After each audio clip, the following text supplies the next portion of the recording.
Bismillahirrahmanirrahim. Assalamualaikum warahmatullahi wabarakatuh.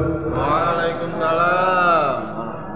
Talaban ridwa'illahi ta'ala wa hadiyatan ila ruhi nabiyina Muhammadin sallallahu alaihi wasallam ila alihi wa sahbihi wa dzurriyyati wa ahli baitil kiram wa ila jami'il anbiya'i wal mursalin wa ila jami'il malaikati wal muqarrabin wa ila jami'il tabi'in ولا شريك له إله والأولياء إله إنما كان وإلى جميع المحدثين والمفسرين خصوصا شيخ الإمام الطبراني والشيخ محمد الشوكاني والشيخ القادر الجيلاني والشيخ جلال الدين السيوطي والشيخ جلال الدين المحلي والشيخ محمد الشاذلي والشيخ محمد القاسم والسيد محمود العلوسي والشيخ الأنصاري القرطبي والشيخ نواوي البغدادي والشيخ علي الشبوني والشيخ متولي الشعراوي والشيخ وهبة الجهيني والشيخ محمد قريشي والشيخ بشري مصطفى رمل صاحب كتاب الإبريس وإلى جميع مشايخنا ومشايخنا ومعلمينا وإلى جميع حقوق العينة وإلى جميع المؤمنين والمؤمنات والمسلمين والمسلمات شيء لله لهم الفاتحة.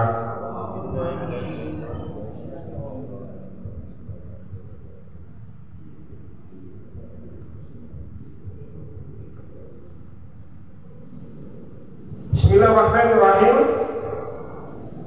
Kita lanjutaken surah Al-Baqarah ayat 50 gangsal. Qala Allah Ta'ala fil Qur'anil Karim, A'udzu billahi minasy syaithanir rajim. Bismillahirrahmanirrahim. Wa idh qultum ya Musa lan nu'mina laka hatta narallaha jahratan fa akhadhatkum as-sa'iqatu wa antum tanzurun thumma ba'athnakum min ba'di mawtikum la'allakum tashkurun wa dhallalna 'alaykumul ghamama wa anzalna 'alaykumul manna was-salwa kulu min thayyibati ma razaqnakum wa ma zalamuna walakin kanu anfusahum yazlimun. Wa idh qultum lan nalikane padha matur sapa sira kabeh ya Musa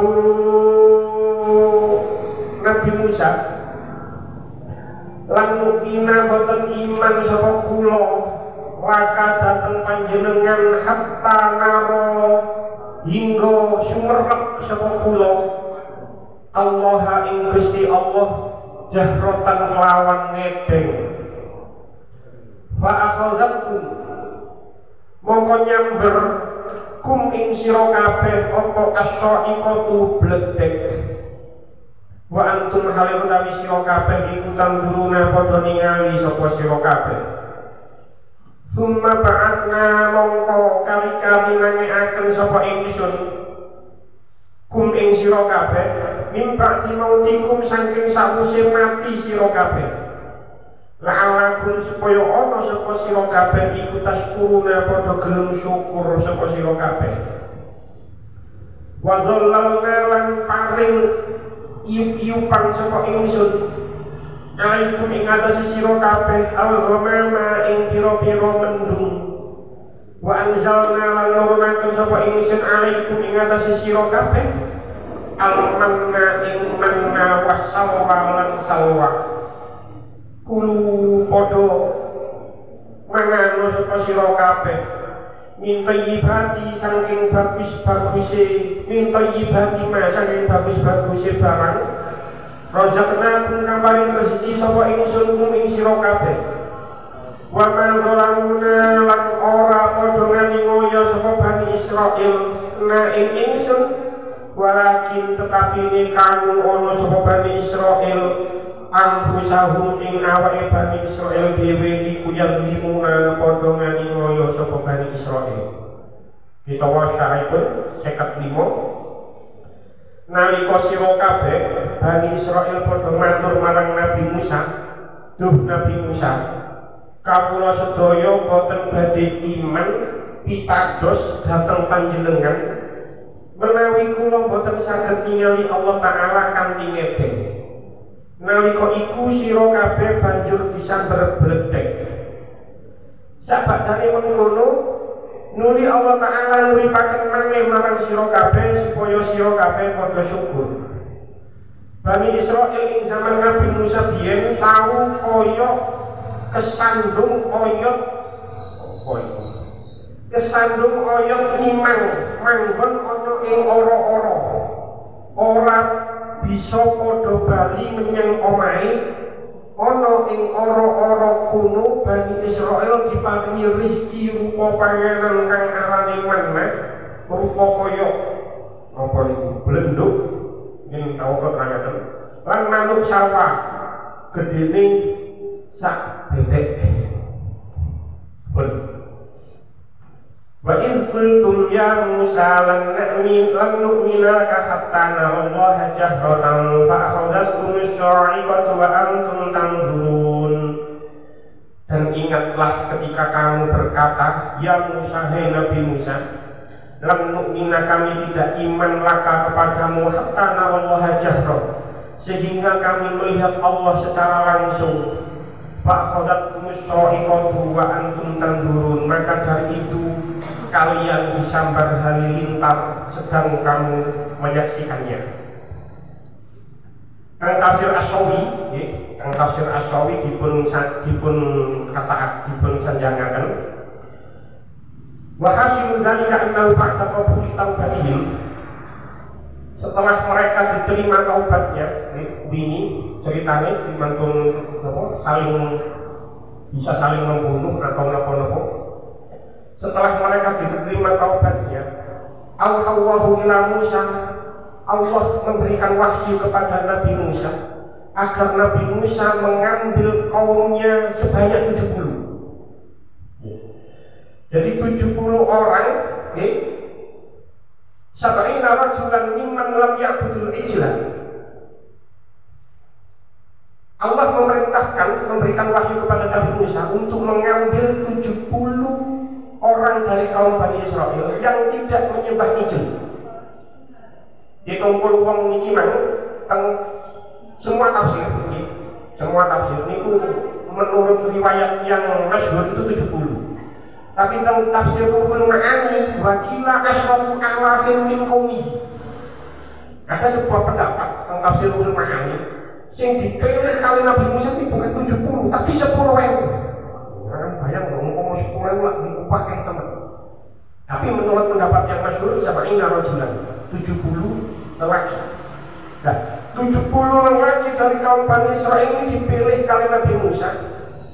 Terus dikengken menyucikan badannya, dikengken menyucikan pakaiannya, terus dikengken munajat nanggone Gunung Tur. Atas ini kan Gunung Tur balik. Terus barang nanggone Gunung Tur,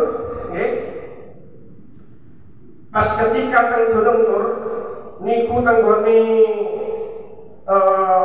tafsir Al-Munir karangan Syekh Nawawi Al-Bantani, niku kaum Bani Israil yang dipilih oleh Nabi Musa niku meminta kepada Nabi Musa agar bisa mendengar kalam Allah.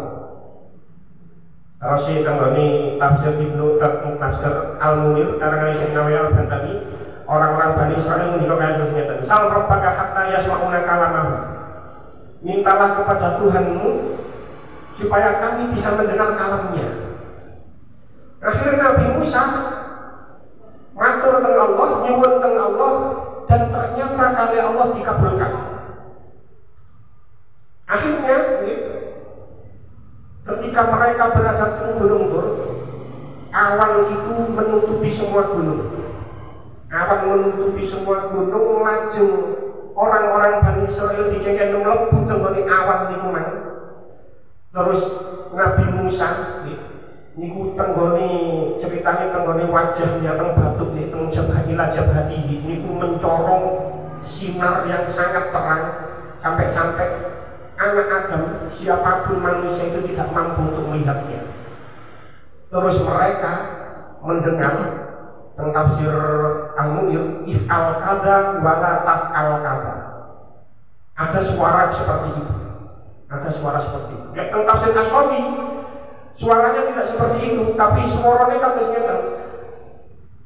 Allaha qala lahum, sesungguhnya Allah berfirman kepada mereka. Allah dawuh dan suara ini terdengar oleh mereka. Inni anallahu la ilaha illa ana. Ini sesungguhnya aku, ana yo aku iku Allah. La ilaha illa ana, tidak ada Tuhan selain aku. Akhrajtukum min ardi Misr. Saya mengeluarkan kamu dari tanah Mesir biyadin syadidatin, dengan kekuatan yang dahsyat. Fa'buduni wa la ta'budu ghairi. Maka menyembahlah kepadaku dan jangan menyembah selain aku. Itu mereka semua mendengar. Kepireng kerungu koyok ngoten kepireng ada suara seperti itu.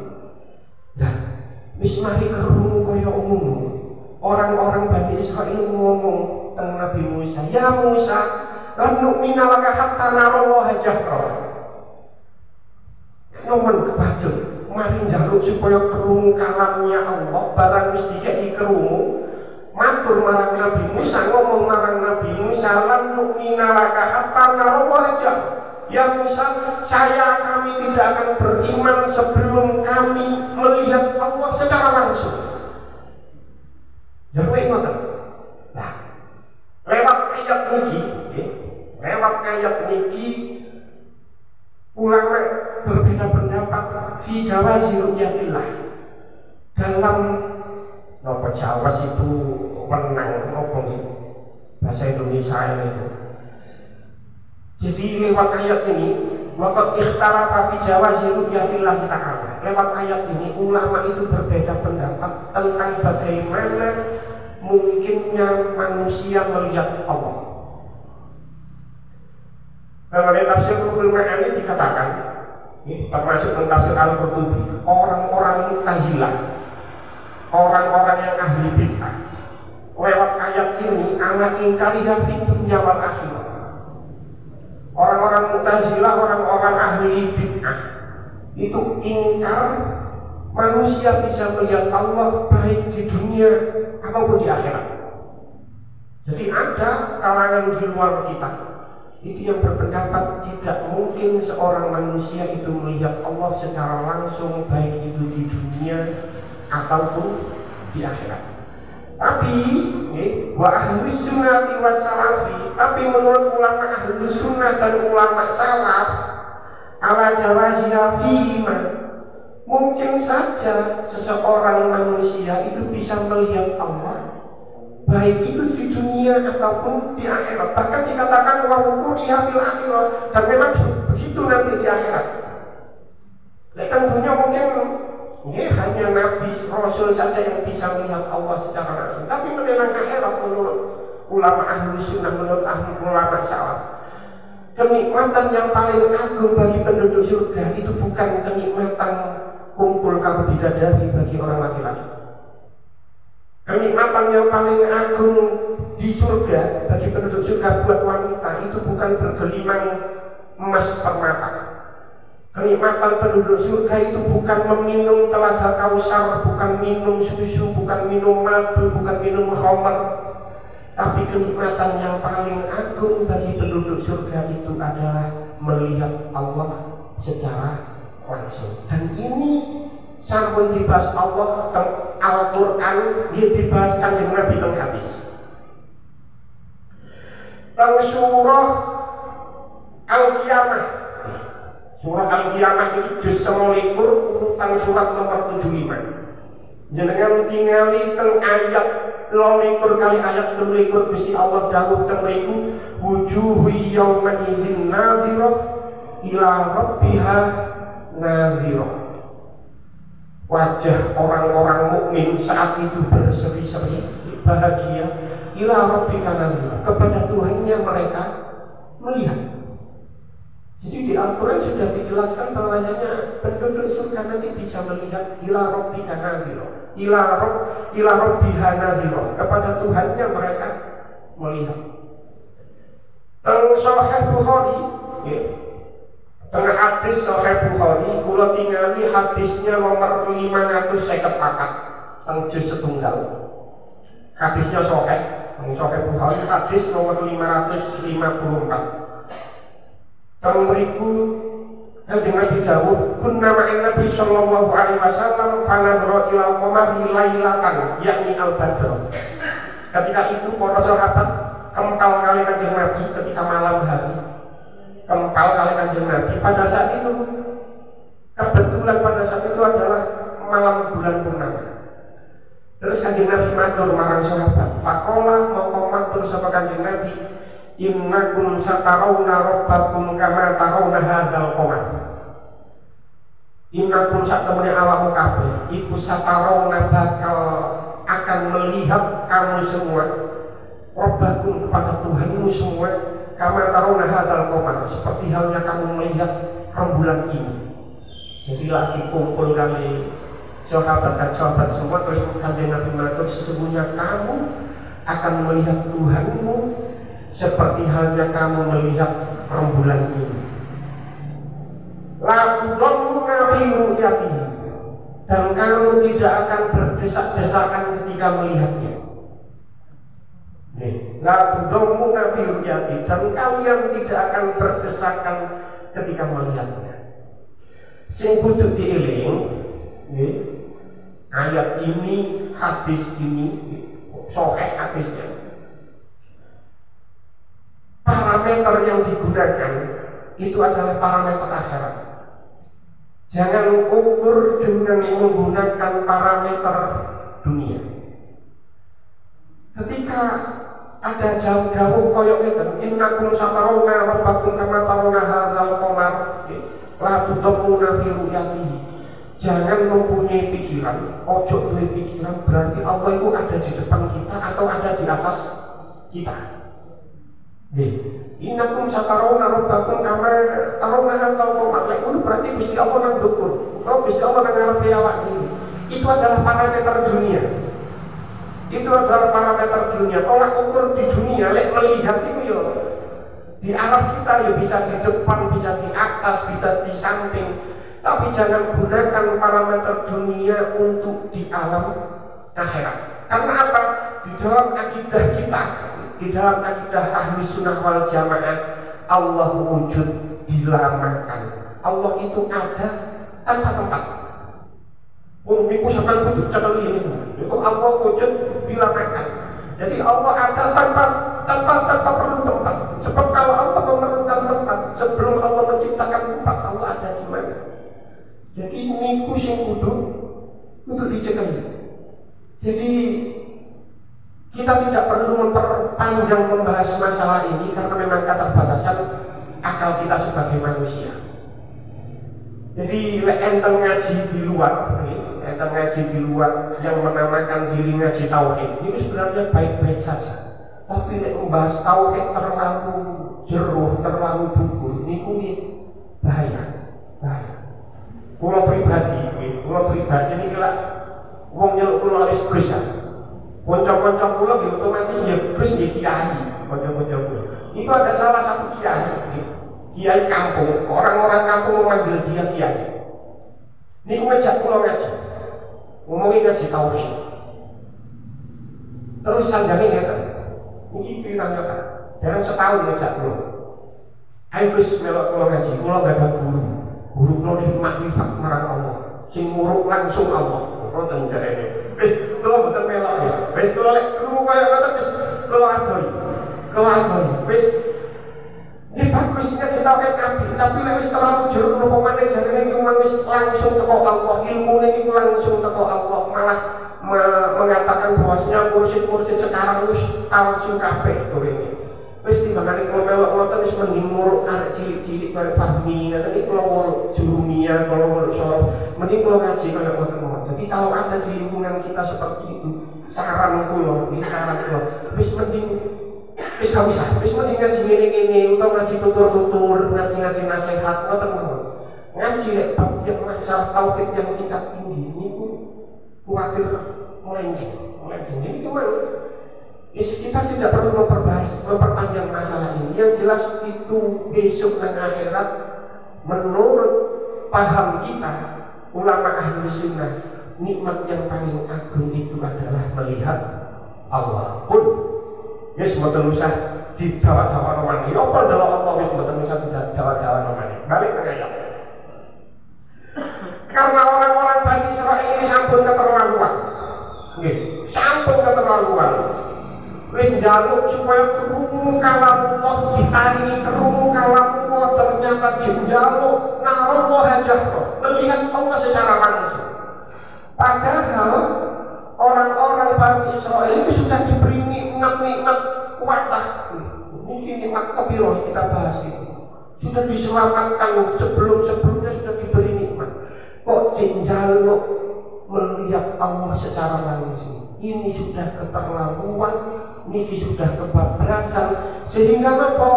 Allah fa'akhadhatkum as-sa'iqatu wa antum tanzurun. Kemudian Allah menurunkan hari lintang. Kemudian maka dari itu kalian disambar hari lintang, wa antum tanzurun, sedang kamu menyaksikannya. Dan tafsir Al-Ibris, as-sa'iqah ini dimaknani hari lintang. Detik. Kalau jenengan tinggal tenggoni terjemah depak juga dimaknani hari lintang. Tapi tentang beberapa tafsir ini, tentang tafsir As-Sawi, ini tafsir yang kula betul. Ada ulama yang berpendapat sa'iqah itu adalah soha alaihim malakun. Menguak alaihim mengatasi Bani Israil sapa malakun malaikat. Jadi bukan halilintar, tapi teriakan malaikat kepada mereka. Enten mana yang mengatakan wakila nazal alaihim narun fa'akhadhathu. Enten mana yang mengatakan bukan halilintar, bukan teriakan malaikat, tapi Allah menurunkan api dari langit sehingga fa'akhadhathu, membakar mereka.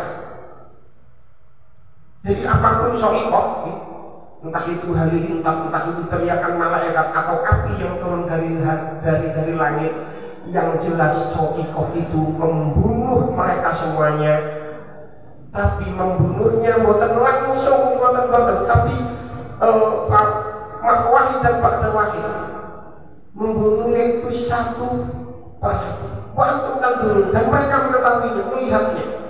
Jadi kalau 70 orang, kalau terdapat 70 orang, ini kok ngantinya siji tinggal siji, terus koncone ngerti lho iki mati, koncone ngerti iki mati, koncone ngerti iki mati, ngerti mati satu persatu semuanya.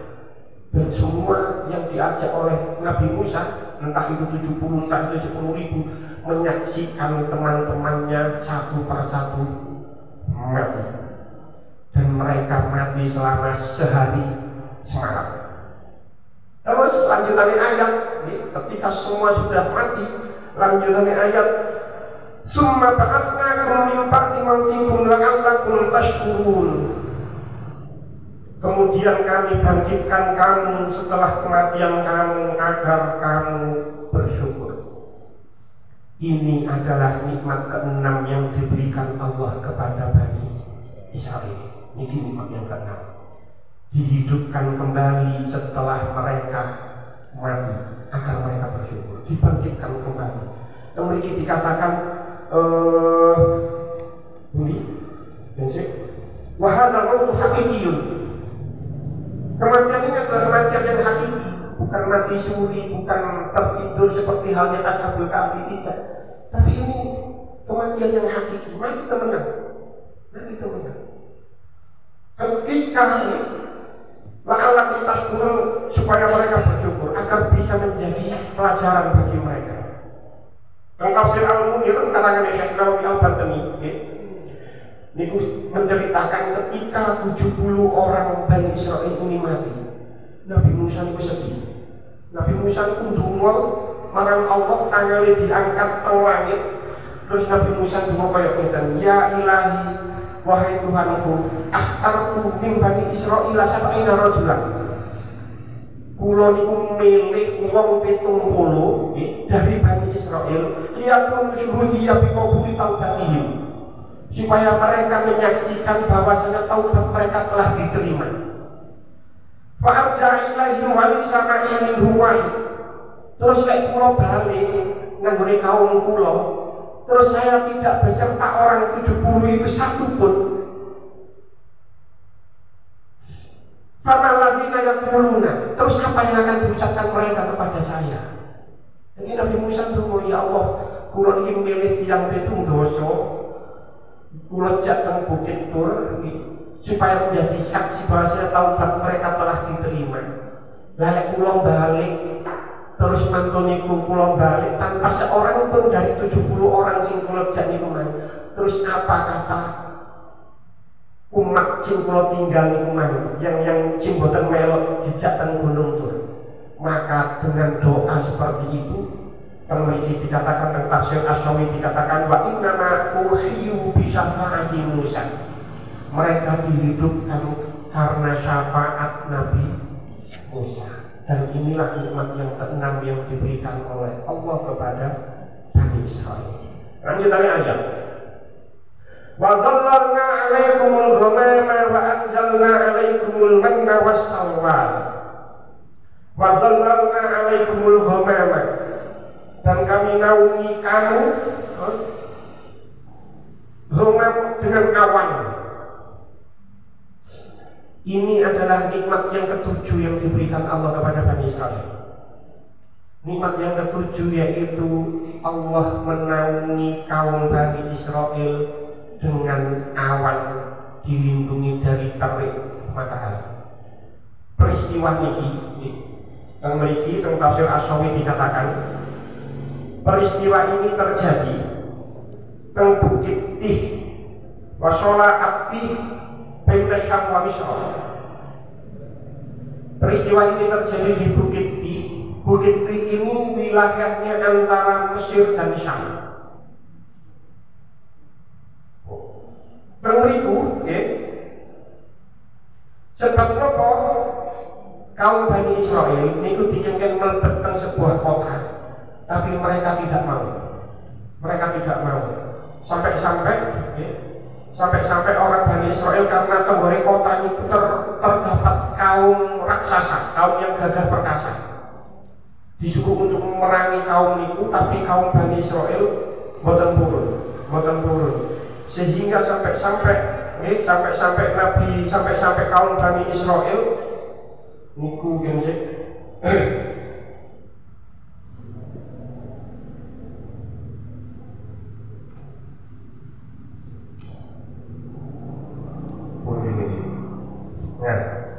karena kaum Bani Israil boten purun mlebet teng sebuah kota niku sampai kaum Bani Israil ngomong teng Nabi Musa, fadzhab anta wa rabbuka faqatila. Wis awakmu ae lunga nang kota iku ambek pangeranmu, perang wong loro. Faqatila, maka peranglah berdua. Gak gelem. Sehingga apa? Nah, kaum Bani Israil tenggone Bukit Tih itu disesatkan selama 40 tahun. Jadi ceritanya teng mriki disesatkan selama 40 tahun. Jadi ketika kaum Bani Israil itu melakukan perjalanan pada waktu siang, wa kanu yabtada'una as-sayra min awalin nahari. Ketika mereka melakukan perjalanan pada waktu siang, fa idza ja'al lail, ketika malam datang mereka singgah di suatu tempat, wajadu anfusahum bil muqtada'i wa hakadha. Ketika mereka siang melakukan perjalanan, bengi wis teko terus dia singgah. Ketika pagi datang, dia kembali ke tempat semula. Dan peristiwa itu terjadi sampai 40 tahun.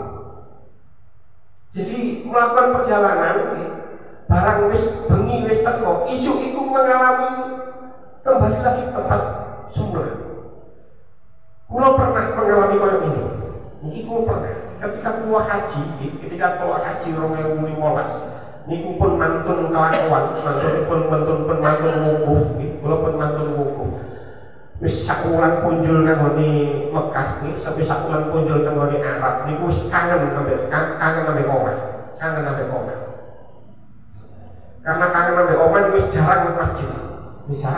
Wis aku hotel jauh dengan masjid, wis sembahyang teng hotel. Karena wis aras-aras nang masjid akhirnya kula niku wis cangkruk nang ngene hotel itu ngopi rokokan sampai tengah malam. Ketika kembali teng ngene kamar, kula mencet lift, kula lantai 10, kamar kula lantai 10 niku kula teng lantai 9. Niku kula petik lantai 10. Pun nutup lift bergerak. Terus kula langsung medal teng kamar kula. Ternyata kamar kula lho, lah kok kamar nomor 9. Jadi saya mengalami seperti peristiwa ini. Walaupun yakin nih, bukan tiang setunggal kok, tiang tiga. Masuk terus kan petek bae terus itu. Lek lift bukan dipetek, niku mek namung nutup itu langsung buka. Tapi niku bukan. Jadi wis nutup, wis bergerak, kita semua merasakannya. Jadi peristiwa yang ada. Termasuk ilmuwan ya, entah mana paradoks kata apa ada. Jadi orang melakukan perjalanan barang bumi, dia kembali ke tempat semula lagi, dan itu terjadi selama 40 tahun. Nah, selama 40 tahun itu orang-orang Bani Israel dinaungi oleh awan. Lanjutannya ayat wa anzalna 'alaikumul manna wassalwa. Dan kami menurunkan kepada mereka manna dan salwa. Nopo manna, nopo salwa. Ulama berbeda pendapat apa manna, apa salwa. Menurut pendapat yang paling masyhur, menurut pendapat yang paling kuat, manna itu sejenis madu putih. Jadi tentang ini dikatakan syai'un yashbahu al-asla al-abyad, sesuatu yang serupa dengan madu putih. Jadi manna ini adalah madu putih yang mana menurut tafsir Ibnu Katsir, manna ini lebih putih daripada susu dan lebih manis daripada madu. Kenikmatan manna dibandingkan madu itu banding manis siji banding 70. Lah, manna ini juga diturunkan oleh Allah. Ini Bani Israel ngomong ini, Nabi Musa, suwe-suwe lek koyo ngene yo mati, bosen. Mbok yo njaluk nang pangeranmu supaya diturunno daging. Akhirnya Allah menurunkan salwa. Salwa itu menurut pendapat yang paling masyhur, salwa itu adalah sejenis burung puyuh. Jadi manna itu menurut pendapat yang paling masyhur itu adalah madu putih. Tapi ada yang mengatakan manna itu roti yang khubzul raqiqun, roti yang lembut.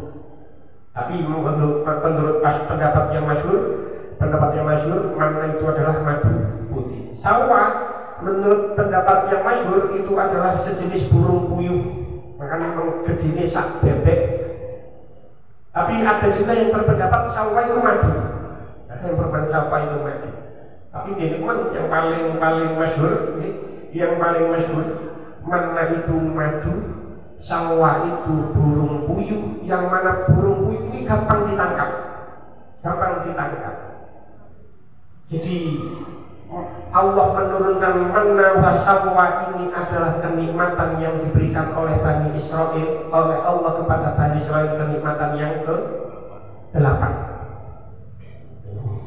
Jadi yang ke-6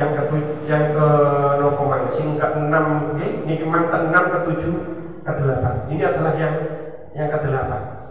Yang ke-8 Allah menurunkan kepada Bani Israel manna dan salwa.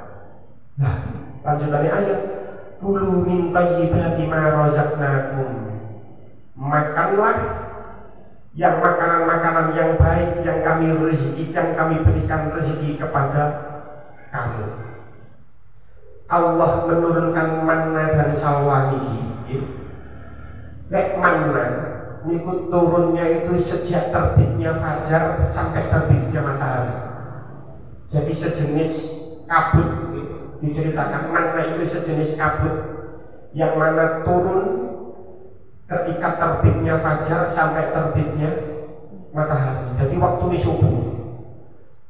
Salwa turun sepanjang hari. Nah, mereka kaum Bani Israil itu diperintahkan oleh Allah untuk mengambil secukupnya. Untuk mengambil secukupnya. Gak boleh disimpan. Terus diambil secukupnya untuk hari itu. Untuk hari itu saja. Jadi ono manna turun, ono salwa turun, itu orang-orang Bani Israil diperintahkan Allah untuk mengambil secukupnya untuk hari itu saja. Tidak boleh mengambil untuk disimpan untuk hari esok, kecuali ketika mengambil pada hari Jumat. Dino Jumat oleh Joko nyimpen digawe dino Sabtu. Sebab apa? Sebab dino Sabtu Allah tidak menurunkan manna dan salwa. Sebab dino Sabtu itu adalah hari besar mereka. Jumat hari besar orang Islam, Sabtu itu hari besarnya orang Yahudi, Minggu hari besarnya orang Nasrani. Allah tidak menurunkan manna dan salwa ketika hari Sabtu. Dadi lek dino Jumat juku manna dan salwa untuk 2 hari, untuk hari Jumat dan hari Sabtu. Lanjutannya ayat wa ma dzalamuna walakin kanu anfusahum yazlimun. Wa ma dzalamuna dan tidaklah mereka menganiaya kami, walakin kanu anfusahum yazlimun, tetapi mereka berulang kali telah menganiaya diri mereka sendiri. Ayat ini pasti mirip kali ayat kemarin. Zalim yang dilakukan oleh seorang hamba itu pada hakikatnya bukan zalim kepada Allah, tapi pada hakikatnya zalim kepada diri sendiri. Zalim itu apa? Yang kita kenal masyhur, definisi zalim itu adalah menempatkan sesuatu bukan pada tempat. Itu zalim. Itu definisi yang masyhur kita kenal. Contohnya misalnya kopiah itu harus ya dipakai untuk kepala. Tapi kopiah digawe sepatu, digawe sikil, digawe ini, maka itu namanya zalim. Karena kopiah itu harusnya dipakai di kepala, kok dipakai nanti kaki, itu namanya zalim. Nah, zalim itu pada hakikatnya pada diri sendiri. Allah memberikan tangan kepada kita. Harusnya tangan ini kita gunakan untuk ibadah, malah kita gunakan untuk hal maksiat. Itu namanya zalim. Semoga ini Allah sampun memberikan nikmat kepada kaum Bani Israil. Harusnya mereka mensyukuri nikmat, tetapi mereka mengkufuri nikmat Allah. Mereka zalim kepada diri mereka sendiri dengan cara nopo? Dengan cara menyimpan makanan untuk 2 hari. Bukan angsal nyimpan panganan, kok mereka menyimpan makanan untuk 2 hari. Sehingga Allah menghentikan pemberian manna dan salwa. Itu adalah nikmat ke-8 yang diberikan Allah kepada Bani Israil. Lalu nikmat itu dicabut oleh Allah. Nikmat ke-9 dan nikmat yang ke-10 insya Allah kita bahas pada tahun 2023 soal Rebu Beni Perentun, mulai tentang acara ziarah tentang Jawa Barat. Mencekap sematan mungkin kita di keterangan yang manfaat. Bismillahirrahmanirrahim. Wassalamualaikum warahmatullahi wabarakatuh. Allahumma shalli ala sayyidina Muhammad sholatan tatma'innu biha qulubuna wa tanfa'u biha 'uquluna wa taqdi biha hawaijina wa tarfa'u biha darajatina wa tahdi biha qaumana wa tukhriju biha qulubana wa tulhimuna biha 'ulumana dunya tuqimuna biha bisa'ati wal karamati ma'a dhurriyyatina wa tuksiru biha amwalana wa ashabana wa talamidana wa asfa'ana wa diyabana wa tarzuquna Allahumma tamama ni'matika wa rahmatika wa tamama ridwanika wa salli wa sallim wa barik ala syafi'il maghfirata wa rajabta wa amata wa ahida ila yawmin tusyara bil khalqati ajma'in walhamdulillahi rabbil alamin. Rabbana atina fid dunya hasanah wa fil akhirati hasanah wa qina adzabannar. Wa sallallahu ala sayyidina Muhammadin nabiyil ummi wa ala alihi wa sahbihi wa sallam. Alhamdulillahi rabbil alamin. Wassalamualaikum warahmatullahi wabarakatuh.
Alhamdulillah.